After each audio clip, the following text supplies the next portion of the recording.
Shabbat shalom, everybody, and you're welcome to the Shabbat of this morning. The parasha that we are going to discuss about this morning is Parshas Vayetze. Parshas Vayetze, and what? He went out. Who went out? Yaakov Avinu went out. He was sent out by his mama, by his father, because his brother Esau was planning to kill him. He said, because you stole my blessing, because you took away what belongs to me. Now the time of judgment has come. As soon as my father died, he didn't say as soon as my mama died. He said as soon as my father died, I kill you. Why did he say so? Well, remember last week I said that Esau, to him, the most important person in his life is his dad. Esau loved his dad to death. He loved Yitzhak so much.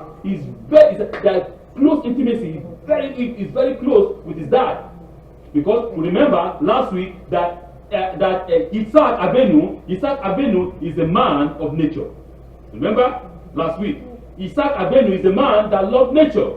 He smelled everything about nature. He loved nature so much. He find God in nature, right? And so therefore he loved who? Technically, naturally, he loved Esau, because Esau go to hunting and bring hunting and he eat.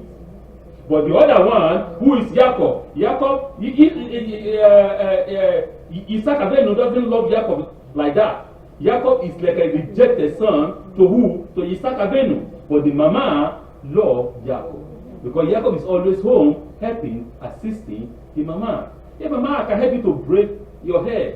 You know, I remember when I was small, my grandfather, beard like this, white, and before time I touched his beard, I never understand that. I thought the beard is as hard as stone. So when I touched the beard was so soft. I said, oh, your papa, I called my grandfather Papa. I said, Papa, your beard is so soft. He said, when you grow, you're going to have one like that. You go, but my grandfather is everywhere like this. So he said, in the case of Yaakov will come to the mama and say, Mama, can I help you to plait your hair? You know, he's just very close to the mama. So he's a mama's boy. So therefore, he left. And the mama said, okay, you know what? I have had a message. Your brother wants to kill you. Pack your load, pack everything, and leave. I will remember us now again. Don't forget the question that we're going to discuss downstairs. The question is this: why did God love Yaakov? Remember, Yaakov is a crooked man. Remember, Yaakov is a crook. Remember that Yaakov is a fraud man. Why did God love this man? We are going to discuss about that downstairs. So I subtitle the subtitle of this parasha as Ayinization. From the word ayin, Ayinization. That means building something from nothing. Building something from nothing. Ayin meaning nothing. But you are building something from nothing. Remember, Yaakov built something out of nothing. It was what he left. It has a stick, right? A cloth, maybe a jar of water and oil, and he continued. Nothing with his hand. But when he was returning back, he was a multi-billionaire. He built something out of nothing. So God is asking us, can we build something out of nothing? The world is created out of nothing. We have to be the sons, we have to be the daughter of our Father, the God Almighty. We have to copy from our Father, who is God. We have to build something out of nothing. That, and then I can say, yes, I am a son of God. I am like my Father, I am like God. We have to build something out of nothing. Yaakov taught us that lesson. Yaakov built something out of nothing. Because we can see his father is very rich, no? Isaac is very rich. Isaac took all the property of his father Abraham, who is super rich. So why didn't Isaac at least say, you know what, my son Yaakov, since you are going, I'm going to give you a camel, a lot of caravan to lead you to your uncle's house. No? You can say, I give you gold, I give you food, I give you everything. Just go. No. Those are spoiled child, no? But you know, because we can see from here, even from this, that Isaac Avenu is not as fond of who? Of Yaakov. It's not as fond of Yaakov. He's fond of Esau, his son. Right? So Yaakov can go out, okay, just to give shalom in the house. Alright. Yaakov awoke from his sleep and said, surely the Eternal is in this place, and I did not know. Genesis chapter 28, verse 26. Ayinization. When the most that can be said about something is nothing. From the Hebrew word ayin, which means nothing.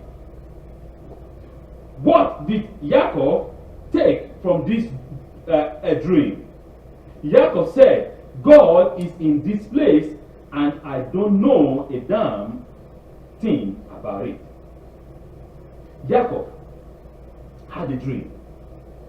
And in that dream, the dream was awesome. The dream was wonderful. And Yaakov said, Holy One, oh my God. As the people of the world will say, oh gosh, I did not know nothing that God is here. You see, we can deduce from there the idea of who God is to Yaakov. Because we can see that somebody, a person that has been in the house all his life, that has been eating from mama, everything is funky, everything, now he's tasting another taste. There is another taste for him now. There is no more hunky-dory. There is no mama protection. There is no papa's roof. It's no longer, it doesn't have the roof of papa. No papa's house to protect me. No papa's, servants, messengers, bodyguard. There is no other, remember I was saying that Isaac technically is like the president. You know, the president, they have their children is guided, they have bodyguard, CIA, FBI that is guiding them. Now, there is no CIA, no FBI that is guiding me. I am on my own, alone. In the world, in the no man's land, in the wilderness. Right? Nobody passing through, only me. Now, you have to survive. You have to make something out of something. You have to think. You have to understand, what am I doing? What is my next step? How am I going to survive? Because we as a human being, we have that instinct, the instinct of surviving. You have to survive. So what do I do? Yaakov was a way of describing the paradox of God everywhere. I remember, my father has this place that he goes to go and serve God. You know, the Torah gives us to understand that Isaac always goes to what? To the field. To do what? To meditate. He meditates, right, in the field. Because he's a man of nature. He loves nature. He sees God in nature. He goes to have himself aspire. You know, that means inspire through nature. Right? So, this is what I'm saying. So, I remember that my father always goes to nature. Yeah, that is where God is. To Yaakov, because he sees his father every time doing that. Oh, that is where God is. But now we are in the wilderness. No grass, nothing, everything is desert. Can God be in the desert? It's a question. Can God be in this heat of the sun? In this painful place? When you are undergoing pain, when you are undergoing trials, when you are undergoing temptation, remember, God is there. The Lord is there. He's there with you. He's there to guide you. He's there to protect you. He's there to lead you. Only if you recognize. Most of us we don't recognize. That's the point. But we have to recognize that with me is the moray of angels. With me is God. Because if God is not with me, I am nobody. God is with me. I know that this is a temporary thing. It's going to pass. And I'm going to do what? To be successful. Yaakov recognized that. You know, that's just a temporary moment. But I know that God is here with me. So, all the time, yet a child is dying, a war is happening, an earthquake is everywhere, a disease, a famine. In the midst of all these causes, we know that God is there. God is always there. We see war that is going on everywhere in our planet. We see the volcano, boom, everywhere now. Just common every time now. Volcano. In Iceland? In Iceland, the whole town is ripped apart by an earthquake. I mean, volcano that's about to erupt. 4,000 people were evacuated from there. They built their houses. They were what? Let's put ourselves in their shoe. Somebody is just sleeping one day, and the next second, the earth is under his feet. Or he has invested all his life. He has invested all his finance. He has invested all his time to build that house. And now the house is a garbage. Zero. What's he going to do? That is the point. That is what I'm trying to say. Remember that such a person has to understand and know that God is there with me. As far as I have life, I can rebuild another house. Right? As far as I have life, I can buy another thing. No problem. But I believe that God, you have to recognize that God is able to give me another one better than that. So, it is a way of authenticating the whole grand scheme. It is what it is. And it is still full of God. Sometimes we wonder, we think in our head, is God really alive? Because if God is alive, I shouldn't be passing through this problem. Is God still alive? If God is alive, I shouldn't be having this pain. Right? Is God alive? If God is alive, why is this thing happening to me? Why me? Why me? Why me? Why me alone? No. God is alive. And God is with you. And we just have to recognize. We just have to understand. God is there with us to lead us through.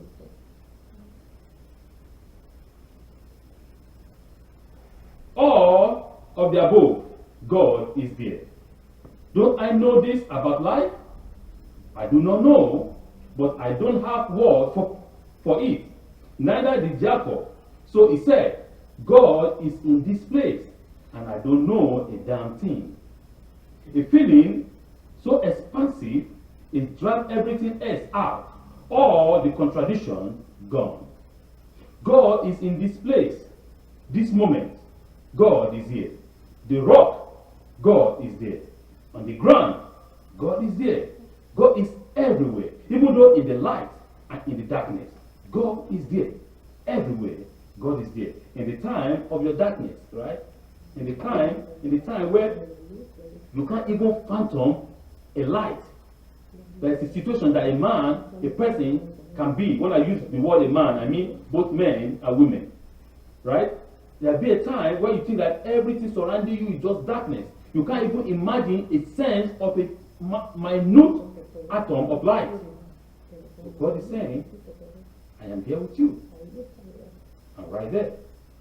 You just have to understand, you just have to recognize.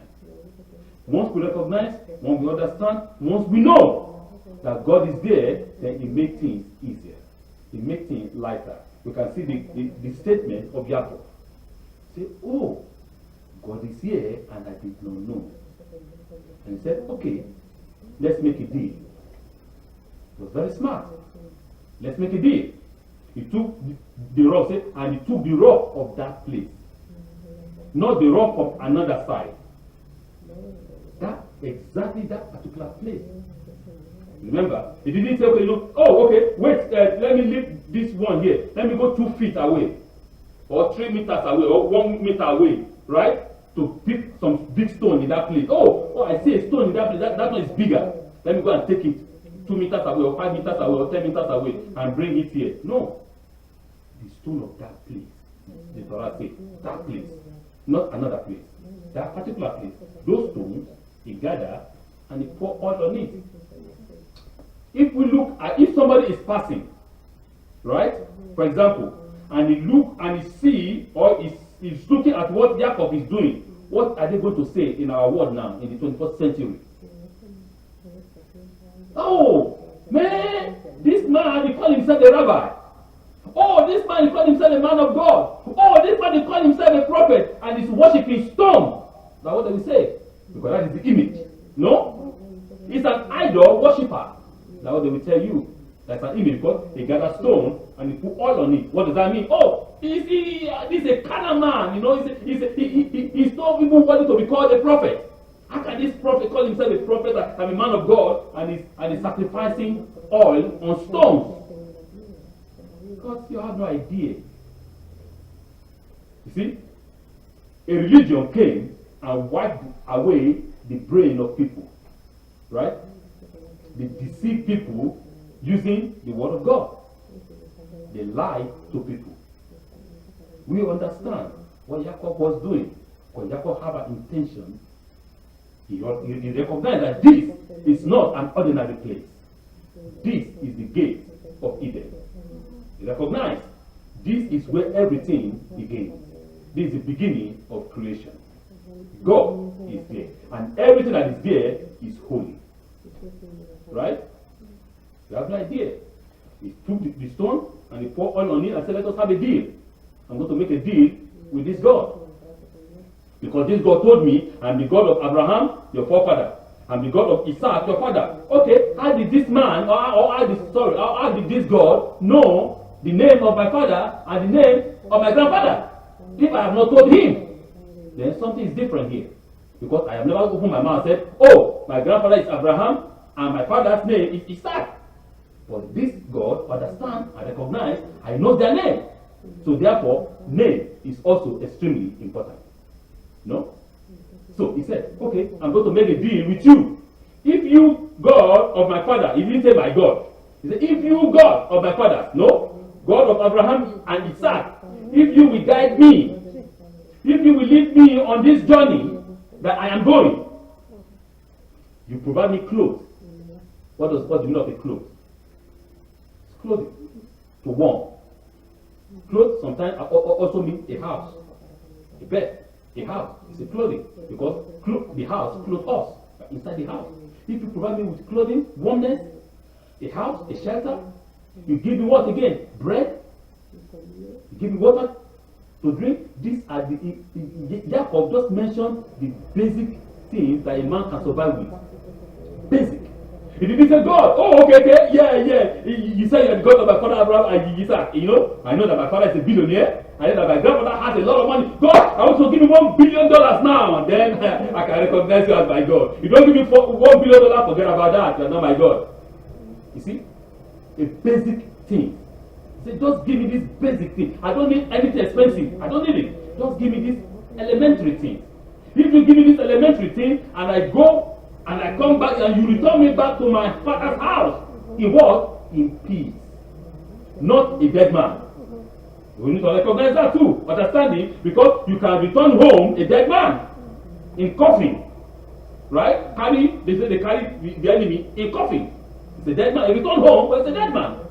But if you return me back to my father's house in shalom, with peace, in peace, then I will recognize you as my God. And secondly, I'm going to tithe to you. I'm going to give you tithe. So the question now is, we need to expand. I'm expanding more and more on this word. So how is Yaakov is going to tithe to God from bread and water? Listen to his question. Listen to the way he answered. He said, God, just give me only clothes, warm, and give me bread. Give me water, those basic things, and that is it. And you turn me back in peace, I'm going to tithe to you from whatever you give me. Because Yaakov has foreseen, it's a knowledge that he knows that God will give him more than what he has requested. He knew that God would bless him extremely well. And from what God has blessed him with, he will bless God with it. Don't let us be hasty-minded. Let us be simple. The Torah is simple. Let us be simple, and God will make us great. God said, I am God that takes the simple. The thing that nobody recognizes, the man that nobody knows. I am the one that makes such a man and make them a great man. Right? It keeps the wretched man on the floor, and God makes such a person a mighty man. So that man cannot come tomorrow and be proud and say, I make myself. No, God make you. And the same statement, the Holy One, blessed be He, told Israel. He said, Israel, listen, you are the most smallest of all races. You are nobody. You are non-entity. But I make you, I call you, I bring you unto myself, and I give you the light. So we need to understand that we are nobody, but God made us somebody.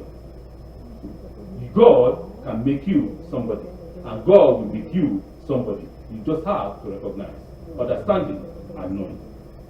So let's quickly go and see what is this.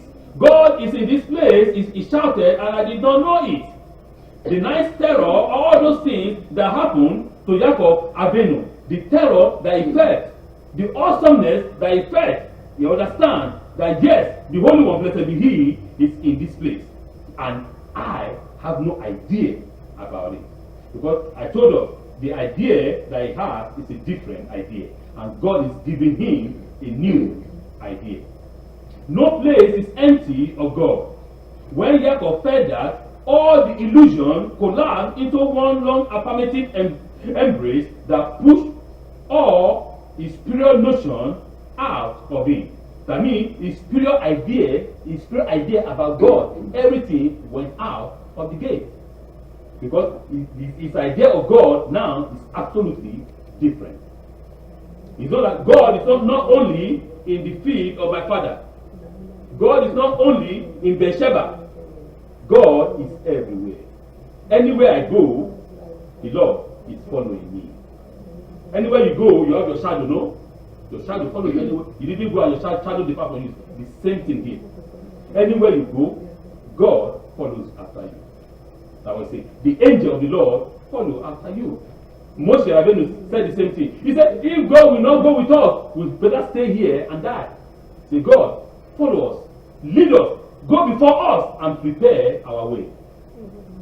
If you will not send your angel to lead us, we are not moving up an inch, we are not moving. Moshe said, because they recognize the understanding of God going ahead of you. But when God sends his angel ahead of us, our ways are clear. The angel of God will prepare our ways. Now we can just march easy, relax, and we march. But if the angel of God did not go before us, then we are going to be suffering there, trying to clear the road, and it's hard. But when the angel of God go before us, all the road is done already. And that is the enjoyment that we enjoy as the sons and the daughters of God. So, there is one thing that I want to ask before we close. We understand, to quickly go, those are the two things I want to discuss about. We understand who is Laban.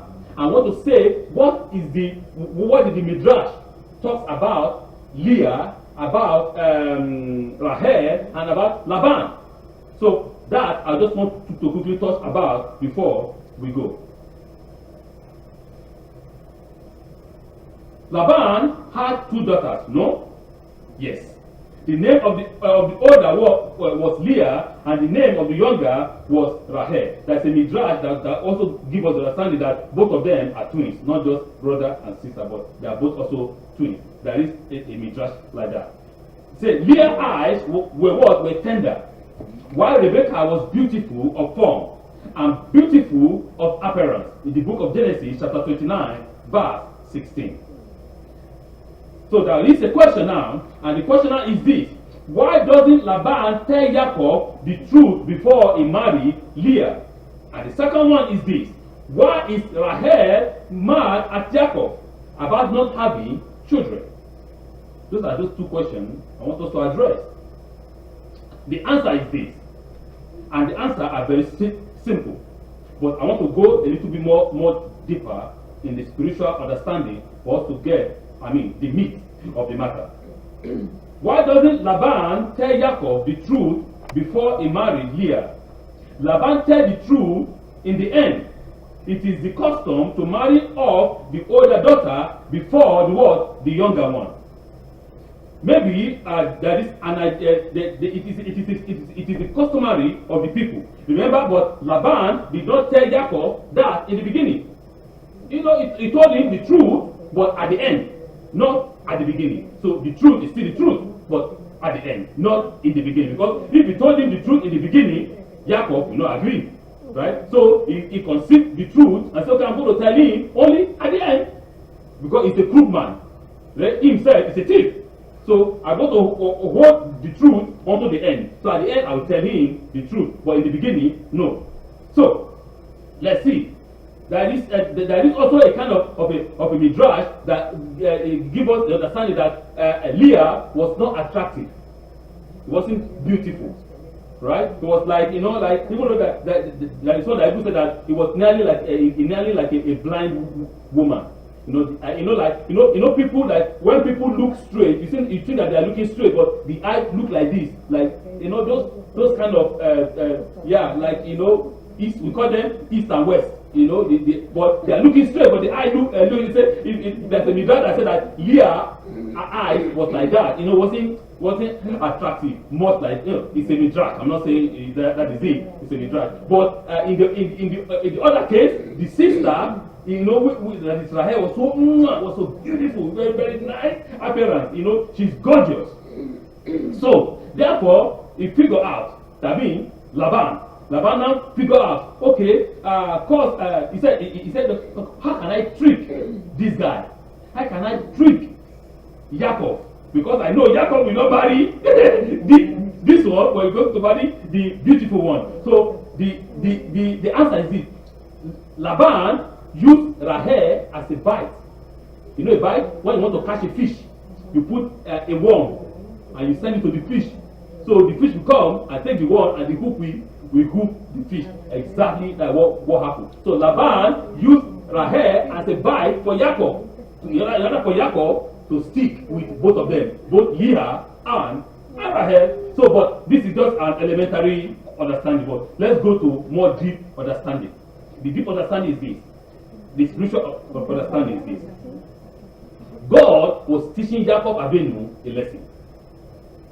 God is telling Yaakov Avinu what to do to your brother that brought to the city. What goes round comes round. How God is saying. You will not escape it. I will teach you a lesson.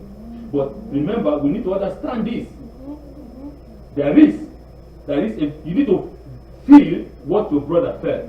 You need to, and I will put you in the shoe of your brother. Remember, your brother is going to kill you. It wasn't wrong to have that thought in his heart that I will kill you. But I save you. I make you to escape. I save you in order for you to show you how your brother felt. So when you feel it, you can understand that what I did is actually wrong. It's not good. But there is a body. There are men that they don't want to understand. They stick to their old way. Even though after being beaten many times, they just stick to the old way. But Yaakov was a different man. When he made a mistake, he recognized and he understand and he followed. And he changed. I said, I've done, I don't want to do this again. So let's go forward. There's another second answer to that. Leah was a big blessing to Yaakov. Even though Yaakov does not recognize that, because Leah was a beautiful. I love Rahel because this is gorgeous for me. Right? Remember that without Leah, there won't be the nation called Israel. 6 of the tribe of Israel are actually the sons of Leah. 6 out of them. Right? Now, let's see again, right, that without Leah, there won't be Judah as a tribe. Without Leah, there won't be David Hamelech.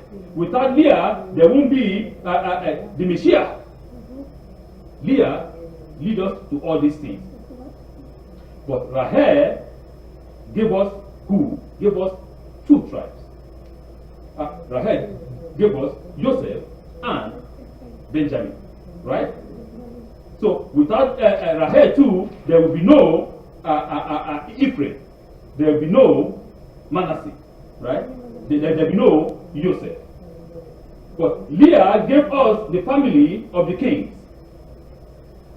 Thirdly is this, that Laban was a big crook. That's a midrash. Laban was a big crook. And in this midrash, it tells us that the people of Aram, who can tell me the Arabic word, right? The Arabic word for sin is haram. Yes, the Arabic word for sin is haram. And we understand that we have Laban, the Harami. Right? Look at what it is saying. God and Abraham is from where? From Aram. No? So why did God, you can see that one thing leads to another thing. God removed Abraham from where? From Aram. God removed Abraham from sin. Because you cannot survive here, God said. You can never see the eternal life in this place. This is a place of sin. I'll take you out to another place to show you the eternal life. So we can see, I always tell us a lot of things that we need to understand. Out of darkness comes light. In many times. Out of darkness. That we think, oh, everything is war, everything is doom. No, to God is not. God can bring up light from darkness. So we need to recognize that particular principle. Okay? So Laban was a big crook. Everyone knows that Laban was a crook. Haran was a town of crook. All the people in Haran are fraudsters. They are criminals. Right? So it was a kind of Las Vegas of now. It's a city of sin. And they are proud of it. City of sin, you know. So now, Laban was the biggest crook in town. When Yaakov came to town, the people recognized, it's a midrash. When Yaakov came to town, the people recognized that there was a blessing that came with him.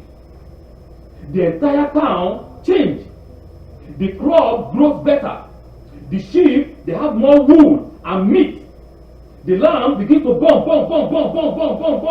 that they have never done before. Right?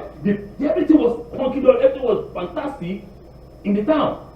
And when they ask, they say, oh, all this blessing came because of one man alone, because of Yaakov. So the people of the town, they came to Laban, and they gave Laban big money. And said, Laban, in no form, in no shape will you allow this man to leave the town. Don't allow this man to leave the town. So Laban, since he's a crook man, right? He's a fraud. He thinks, okay, I want him to work another 7 years for me, in order for me to give him Rahel. You know, so they tied Yaakov down in town. It's a midrash. Okay. So, but the fact of the matter is this: Laban was not an ordinary man. Laban was not stupid. He wasn't only Laban was not only a fraudster. Laban was a very deep spiritual man. He's a man that do divination. He's a man of divination, very deeply spiritual. He wasn't stupid. And Laban said, I understood through the power of divination that all the blessing that I have is because of you, Yaakov. It's because of you. And I don't want you to leave. And that's why I just want him to leave. I want you to stay here with me so that I will continue to enjoy this blessing. But Yaakov has to leave. And when he left secretly, what did he do? He pursued after him. I'm going to kill him, or I'm going to return him back with force. Then God came and met him. If you touch him, you will face the consequence. Don't say good, don't say evil. Keep your mouth shut. And Laban said, oh, my God is missing. You see, this is where I always tell my people. Many people that will come and say, you know what? The Israelites are holy and holier than thou. Israelites are these holy people, you know, they are the son of the Almighty, holy. I look at them and say, because you people, I'm always talking about the convert. You know, the convert, they know themselves. You know, especially the Ashkenaz, who are the convert.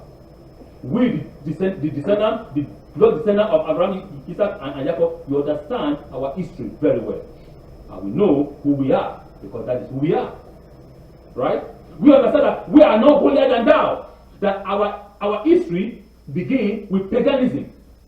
Pure paganism. And we can see that right there in the Torah, it is not hidden. The Torah said the father of who? The father of Rahel and Leah is a pagan man with a what? With his teraphim, with his gods. And Rahel stole one of the gods. What does that tell us? He's telling us that Rahel and Leah, they know nothing than their idols. Their idol worshippers, that is who they are. But Yaakov was a different man. Yaakov was a different man. Yaakov was Leah and Rahel were ready to learn, to understand a different perspective of God. And that is why they always agree with their husband. I mean, with their husband, with Yaakov. They were not against Yaakov. They were not saying, no, Yaakov, leave me alone. No. I have my God. I'm going to serve my God. This is the God my father raised me with. This is what I know all my life.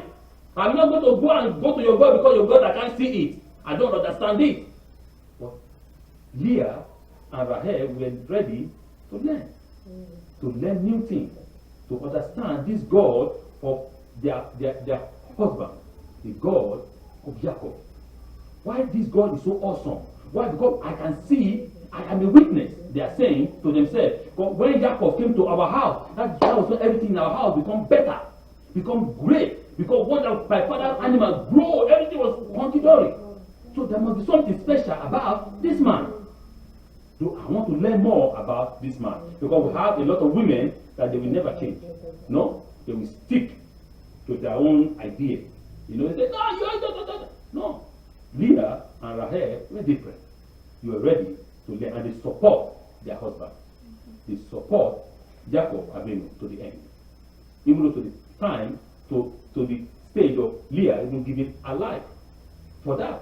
Because Yaakov said, whosoever stole the idol will die. He didn't know that it was Rahel that stole it.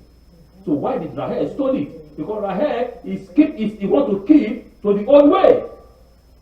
Why did Rahel took it? Because that is what they know all their life. This is what I'm saying. Because those who have no idea, they talk rubbish. But we that understand our history know who we are. Because God take us out of darkness and make us the light. And that's why I always say, there is nothing impossible under the sun. Everything is possible. Light sometimes becomes darkness. And darkness can become light. It depends.